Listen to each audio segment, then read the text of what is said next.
Hello students, बायोलॉजी.com में आप सबका स्वागत है। आज के इस वीडियो में हम पाचन तंत्र के 20 महत्वपूर्ण प्रश्न डिस्कस करने वाले हैं। पाचन तंत्र एक ऐसा टॉपिक रहा है हमेशा जो हर एक एग्जाम में इससे क्वेश्चन आते ही आते हैं। ये आपको जो प्रश्न है वो आपको निश्चित तौर पर आने वाली बहुत सारी एग्जाम्स में हेल्प करने वाले हैं, चाहे नीट की एग्ज़ाम हो, चाहे लैब असिस्टेंट की एग्ज़ाम हो, चाहे बायोलॉजी के जो व्याख्याता की लेक्चरर की एग्ज़ाम हो, या फिर सेकंड ग्रेड की एग्ज़ाम टीचर्स की, जितनी भी एग्ज़ाम्स में इसमें आपको ये बहुत हेल्प करने वाले हैं। वीडियो को अंत तक देखना, प्रत्येक प्रश्न आपके लिए बहुत महत्वपूर्ण है। चलिए शुरू करते हैं। पहला प्रश्न है, आमाशय रस में होता है।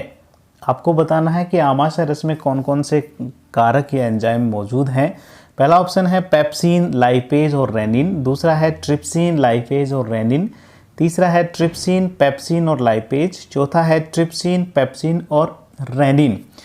देखिए, ट्रिप्सिन, आगे के तीन ऑप्शनों में ट्रिप्सिन आ रहा है। ट्रिप्सिन जो एंजाइम है वो ट्रिप्सिनोजन के रूप में सिक्रेट होता है जो अग्नाशयी रस में होता है। तो ट्रिप्सिन वैसे ही ऑप्शन गलत हो गए। तो इस हिसाब से हमारा जो पहला ऑप्शन है वो सही है।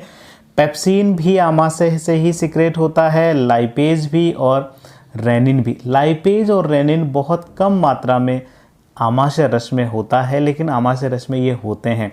रेनिन एंजाइम जो है वो बच्चों में प्रोटीन के पाचन, दूध में जो प्रोटीन है उसे पचाने का कार्य करते हैं। पेप्सिन जो है वो पेप्सिनोजन के रूप में जठर ग्रंथियों में जो पेप्टिक कोशिकाएं या चीफ सेल्स या हिंदी में मुख्य कोशिकाएं कहते हैं, उसके द्वारा यह स्रावित होता है। और ये पेप्सिनोजन HCl द्वारा पेप्सिन में बदलता है। ये भी आपको साथ में याद रखना है। तो इसका सही जो उत्तर है वो है पेप्सिन और कुछ मात्रा में लाइपेज और रेनिन, इसलिए पहला ऑप्शन इसका सही है। दूसरा आपका प्रश्न है, स्तंभ फर्स्ट का स्तंभ सेकंड से मिलान करना है, स्तंभ ए का स्तंभ बी से मिलान करना है। और आपके ऑप्शन है इधर, पहला है श्लेष्मा ग्रीवा कोशिकाएं, दूसरा है पेप्टिक कोशिकाएं या चीफ कोशिकाएं जिन्हें हिंदी में मुख्य कोशिकाएं भी कहते हैं, ऑक्जेंटिक सेल्स, और चौथा है आंत्र म्यूकोसा। तो देखिए, यहाँ कुछ संरचनाएं आपको दी हुई है। स्तंभ बी में जो है उससे रिलेटेड कुछ एंजाइम्स वगैरह दिए हुए हैं। तो देखो, ये जो श्लेष्मा ग्रीवा कोशिकाएं हैं ये आमाशय में ही पाई जाती है, और श्लेष्मा ग्रीवा कोशिकाएं हैं तो श्योर है ये श्लेष्मा का स्रावण करती है। तो श्लेष्मा ग्रीवा कोशिकाओं का जो संबंध होगा सही होगा म्यूकस या श्लेष्मा के साथ। दूसरा है पेप्टिक कोशिकाएं या चीफ कोशिकाएं या मुख्य कोशिकाएं। मुख्य कोशिकाएं जो है, जैसा मैंने अभी जस्ट पहले भी बताया, ये पेप्सिनोजन का सिक्रेशन करती है। तो मुख्य कोशिकाओं का होगा पेप्सिनोजन। फिर है ऑक्जेंटिक कोशिकाएं। ऑक्जेंटिक कोशिकाएं बहुत महत्वपूर्ण है, आपको जरूर याद रखना है। ये HCl का सिक्रेशन करती है, आमाशय में ही पाई जाती है। ऑक्जेंटिक सेल्स या पैराइटल सेल्स भी कहते हैं, ये HCl का सिक्रेशन करती है। चौथा है आंत्र म्यूकोसा। आंत्र म्यूकोसा जो है उससे एंटीरोकाइनेज से इसका संबंध होगा। एंटीरोकाइनेज बहुत महत्वपूर्ण एंजाइम है, क्योंकि ये एंटीरोकाइनेज जो है वो ट्रिप्सिनोजन को सक्रिय करता है ट्रिप्सिन में, और ट्रिप्सिन फिर जितने भी एंजाइम हैं अग्नाशयी रस में उन सभी को सक्रिय करने का काम करता है। इसलिए बहुत महत्वपूर्ण है एंटीरोकाइनेज जो सिक्रेट होता है आंत्र की म्यूकोसा परत द्वारा। नेक्स्ट क्वेश्चन है, सक्कस एंटेरिकस है। सक्कस एंटेरिकस क्या है ये आपको बताना है। तो आपके ऑप्शन है परिसेशिका या अपेंडिक्स जिसे कहते हैं। दूसरा ऑप्शन है छोटी आंत्र वह बड़ी आंत्र का संधि स्थल। तीसरा ऑप्शन है आंत्रीय रस, और चौथा है पाचन तंत्र से संबंधित। तो देखिए, यहाँ सक्कस एंटेरिकस क्या है ये आपको बताना है। बहुत बार एग्जाम में सीधे इससे संबंधित प्रश्न आया है। इसका सही आंसर है आंत्रीय रस। सक्कस एंटेरिकस आंत्र जो एंजाइम सिक्रेट करती है, आंत्र जो रस सिक्रेट करता है, उसे टेक्निकली हम सक्कस एंटेरिकस कहते हैं। क्या कहते हैं? Succus entericus.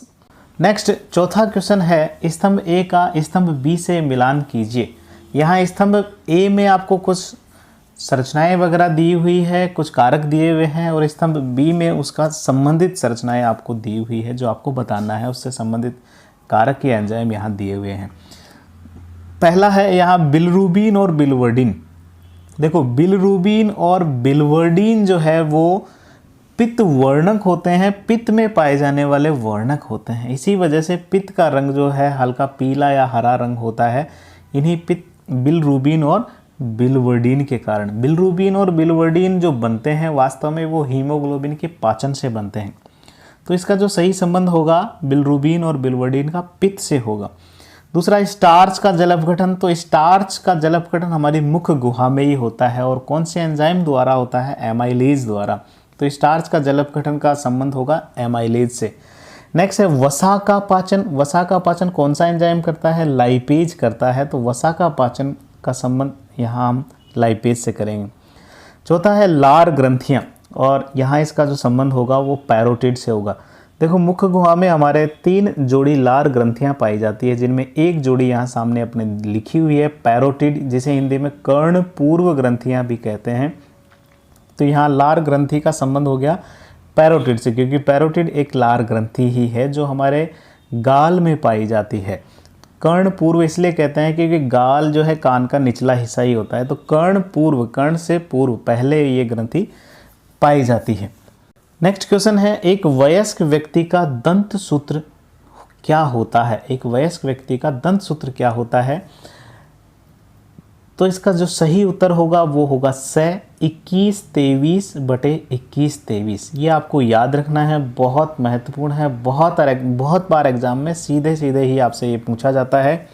मनुष्य में 4 तरह के दांत पाए जाते हैं, इंसाइजर, कैनाइन, प्रीमोलर और मोलर, और इनका जो दंत सूत्र होता है वो 21-23/21-23 होता है। नेक्स्ट क्वेश्चन है दी गई संरचनाओं को उनकी स्थिति से सही मिलान कीजिए। दी गई संरचनाओं को उनकी सही स्थिति आपको मिलान करनी है कि ये संरचनाएं कहाँ होती है।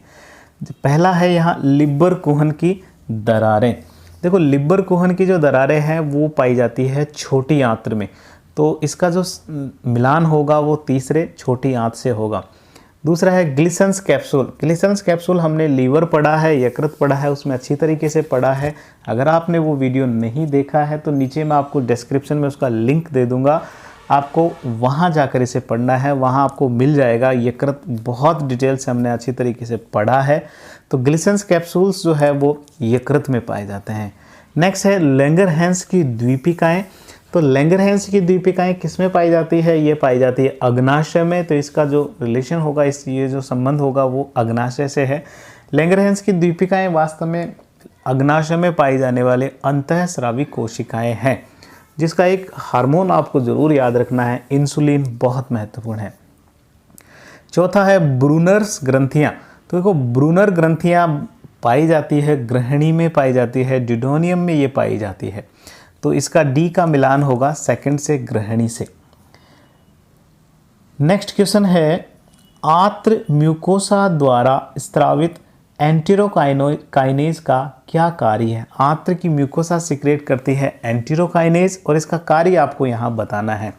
तो जस्ट हमने थोड़ी देर पहले एक क्वेश्चन में हमने डिस्कस भी किया था कि एंटेरोकाइनेज एक बहुत महत्वपूर्ण एंजाइम है जो क्या करता है, अग्नाशयी रस में जो ट्रिप्सिनोजन होता है उस ट्रिप्सिनोजन को ट्रिप्सिन में बदल देता है, और ट्रिप्सिन फिर बाद में क्या करता है, बाकी सारे अग्नाशयी रस के एंजाइमों को सक्रिय करने का काम करता है। तो इसका जो सही उत्तर होगा वो होगा ट्रिप्सिनोजन को ट्रिप्सिन में बदलना। और ऑप्शन जो यहाँ जैसे पहला दिया हुआ है पेप्सिनोजन को पेप्सिन में बदलना, तो पेप्सिनोजन को पेप्सिन तो HCl बदलता है, तो ये पहला ऑप्शन वैसे ही गलत हो गया। तीसरा ऑप्शन है विटामिन B12 के अवशोषण में, तो ये भी आपको याद रखना है। विटामिन B12 के अवशोषण में सहायक होता है वो होता है नेज कारक जो आमाशय रस में होता है, तो ये भी यहाँ इस प्रश्न के हिसाब से गलत है। नेक्स्ट है दूध के प्रोटीन को पचाने में, तो दूध के प्रोटीन को पचाने में रेनिन सहायक होता है, तो इसका सही उत्तर जो होगा वो होगा ट्रिप्सिनोजन को ट्रिप्सिन में बदलने का काम है एंटेरोकाइनेज का। नेक्स्ट क्वेश्चन है यदि यकृत अपना कार्य करना बंद कर दे तो आंत्र म्यूकोसा द्वारा किसका अवशोषण प्रभावित होगा?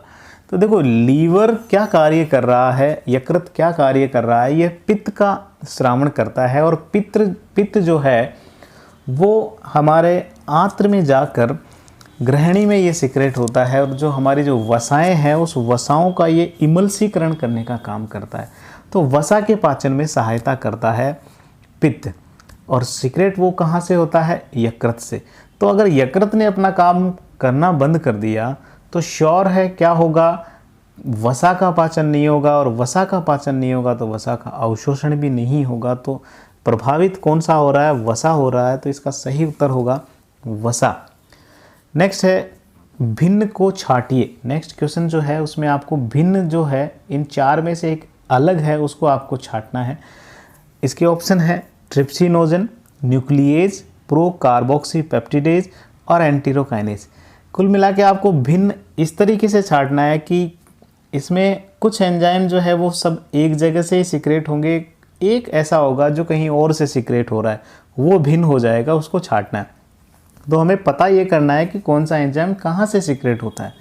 देखो ट्रिप्सिनोजन अभी जस्ट हमने पढ़ा, ट्रिप्सिनोजन अग्नाशयी रस में होता है, न्यूक्लिएज भी अग्नाशयी रस में होता है, प्रो कार्बोक्सी पेप्टिडेज भी अग्नाशयी रस में होता है, एंटीरोकाइनेज अभी हमने पढ़ा, एंटीरोकाइनेज आंत्र म्यूकोसा में होता है।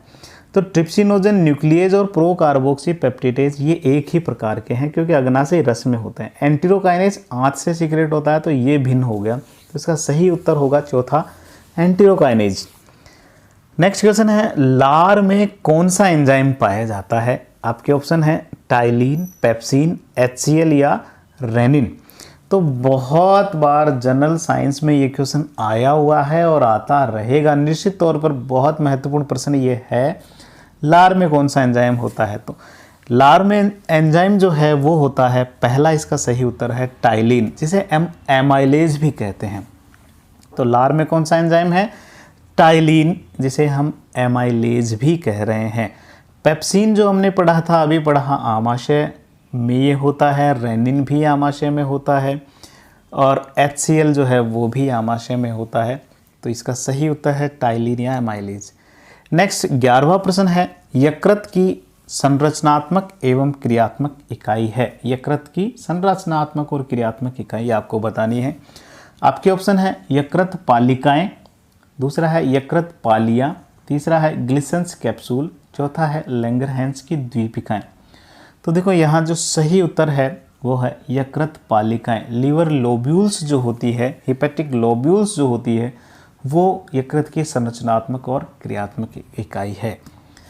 नेक्स्ट क्वेश्चन है निम्न कथनों में से असत्य कथन छांटिए। आपको ये जो 4 कथन है उसमें से गलत कथन को अलग करना है और आपका सही उत्तर जो होगा वो गलत कथन वाला ही होगा। चलिए पहला कथन हम पढ़ते हैं। नेज कारक विटामिन B12 के अवशोषण में सहायक होता है। तो ये कथन बिल्कुल सही है। विटामिन B12 का अवशोषण जो है वो नेज कारक ही करता है। नेज कारक आमाशय रस में ये पाया जाता है। दूसरा ऑप्शन है HCl पेप्सिनोजन को पेप्सिन में बदलता है। तो ये भी सही है। अभी हमने ये भी पढ़ा कि जो पेप्सिनोजन है वो अक्रिय होता है, उसे HCl सक्रिय कर देता है, पेप्सिन में बदल देता है, पेप्सिन सक्रिय होता है। ये भी आमाशय रस से ही सिक्रेट होता है HCl। तो ये भी सही है। तीसरा है नवजातों में पेप्सिन दूध की प्रोटीन को पचाने में सहायक है।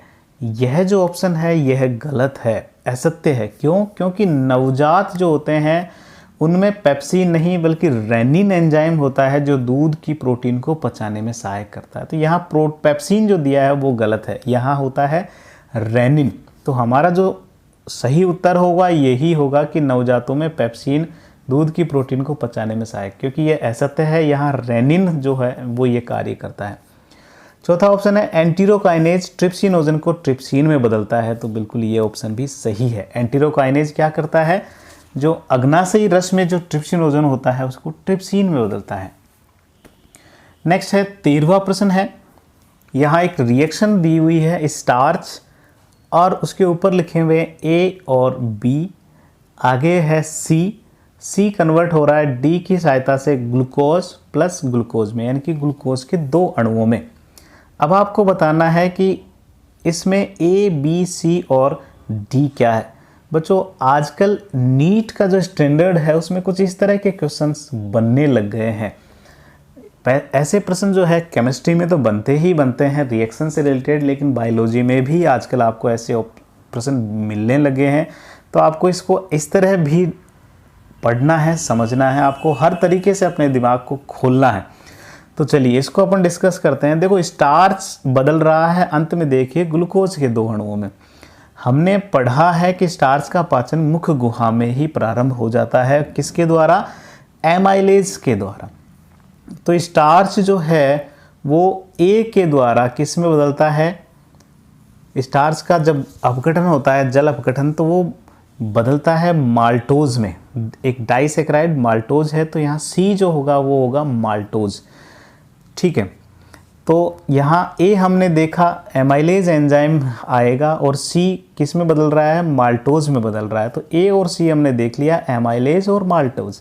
बी भी यहाँ आपको आपकी किताब में मिलेगा बिल्कुल, क्योंकि ये बी जो है यहाँ पीएच के बारे में बता रहा है कि पीएच कितना इस क्रिया के लिए चाहिए। स्टार्च को माल्टोज में बदलने के लिए हल्का सा अम्लीय होना जरूरी है, जिसकी पीएच होती है 6.8। तो यहाँ बी जो है वो पीएच 6.8 है। और लास्ट में सी से बदल रहा है ग्लूकोज के 2 अणुओं में, और जो ऊपर जो दिया हुआ है, जो ये सी को ग्लूकोज के 2 अणुओं में तोड़ रहा है, यानी कि माल्टोज को ग्लूकोज में तोड़ने वाला होता है एंजाइम माल्टेज। तो डी यहाँ होगा माल्टेज। तो ए है एमाइलेज, बी है पीएच 6.8, सी है माल्टोज और डी है माल्टेज। इस हिसाब से जो हमारा सही उत्तर है वो होगा सेकंड। इसका ब जो उत्तर है वो सही है। ए एमाइलेज, बी पीएच 6.8, सी माल्टोज और डी है माल्टेज एंजाइम। ठीक है बच्चों, नेक्स्ट क्वेश्चन है कार्बोहाइड्रेट, प्रोटीन तथा वसा के स्थूल ऊष्मीय मान क्रमशः है। आपको यहाँ स्थूल ऊष्मीय मान बताने हैं कार्बोहाइड्रेट, प्रोटीन और वसा के। तो ध्यान रखना है, एक छोटी सी बात आपको यहाँ ये याद रखनी है कि सबसे ज़्यादा जो ऊर्जा देते हैं, स्थूल ऊष्मीय मान जो सबसे ज़्यादा होता है वो वसा का होता है और सबसे कम होता है कार्बोहाइड्रेट्स का। प्रोटीन का इन दोनों के बीच में होता है। तो अगर आपको मान याद भी नहीं है तो आप इससे ये प्रश्न आसानी से हल कर सकते हैं। कार्बोहाइड्रेट का मान होता है सबसे कम, वसा का होता है सबसे ज़्यादा। तो इस हिसाब से जो सही इसका उत्तर है वो होगा चौथा। 4.1 किलो कैलोरी प्रति ग्राम कार्बोहाइड्रेट का स्थूल ऊष्मीय मान है, प्रोटीन का 5.65 और वसा का सबसे ज़्यादा होता है 9.45। तो अगर आपको मान लीजिए आपको ये याद नहीं है, आप हो सके तो इन्हें याद करें। अगर नहीं है तो ये भी दिमाग में रखना है, कार्बोहाइड्रेट का स्थूल ऊष्मीय मान कम होता है, सबसे कम होता है, वसा का सबसे ज़्यादा होता है। तो इससे भी आप ये प्रश्न आसानी से हल कर सकते थे। नेक्स्ट क्वेश्चन है भोजन का सर्वाधिक अवशोषण कहाँ होता है, ये आपको बताना है। आपके ऑप्शन है मुख्य गुहा में, आमाशय में, बड़ी आंत में और छोटी आंत में।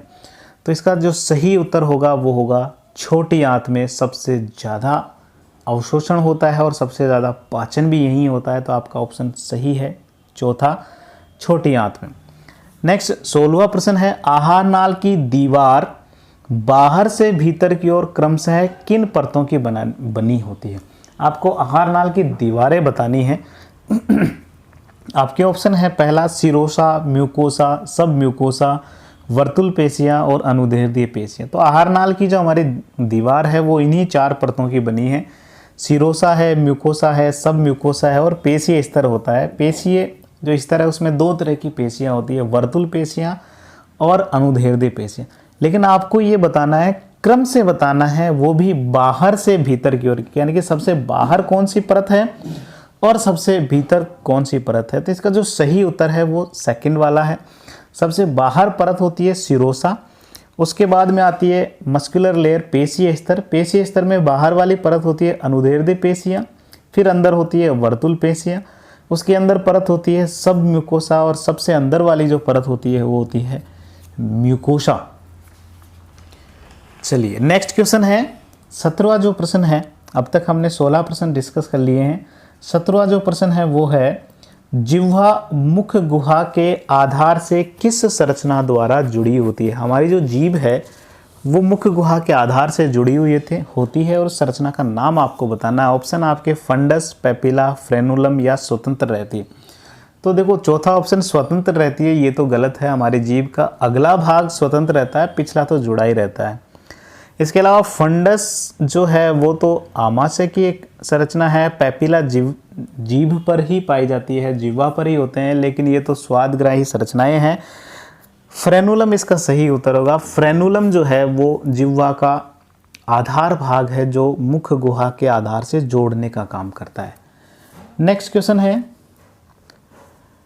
मनुष्य के दांत होते हैं, मनुष्य के दांत होते हैं, ये आपको बताने हैं। आपके ऑप्शन है गर्त दंती, द्विबार दंती, विषम दंती या उपरोक्त सभी। तो इसका सही उत्तर होगा उपरोक्त सभी, क्योंकि मनुष्य के दांत जो होते हैं वो गर्त में हमारे बोन के सॉकेट में फिट होते हैं, इसलिए गर्त दंती प्रकार के होते हैं।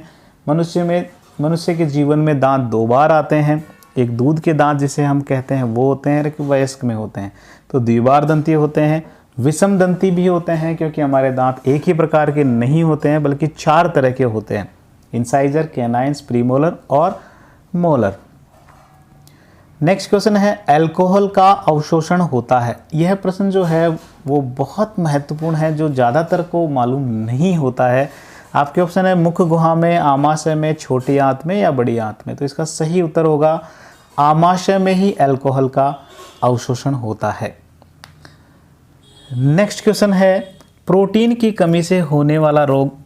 अंतिम क्वेश्चन है, प्रोटीन की कमी से होने वाला रोग आपको बताना है। आपके ऑप्शन है पीलिया, प्रवाहिका या डायरिया, मीना-माटा रोग और चौथा है क्वासी-ओरकोर। तो देखो पीलिया, प्रवाहिका और मीना-माटा रोग ये प्रोटीन की कमी से नहीं होते हैं। चौथा ऑप्शन है क्वासी-ओरकोर, ये प्रोटीन की कमी से होने वाला रोग होता है। ठीक है, तो यहाँ जो सही उत्तर है वो है क्वासी-ओरकोर रोग।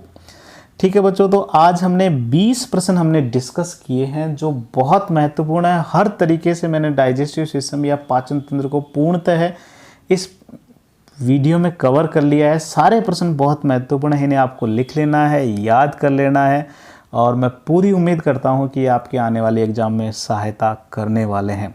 Thank you.